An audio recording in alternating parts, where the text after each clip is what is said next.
exercise book akwụkwọ, pen mkpịsị odee, bag akpa akwụkwọ, bell mgbịrịmgba, chair oche, cane ụtarị, eyeglass ugegbe anya, sandals akpụkpụ,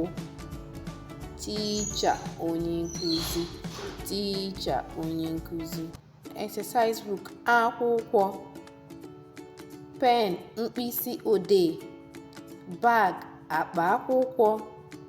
bell mgbịrịmgba, chair oche,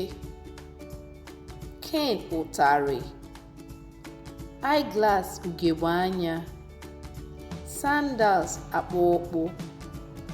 teacher onye nkuzi.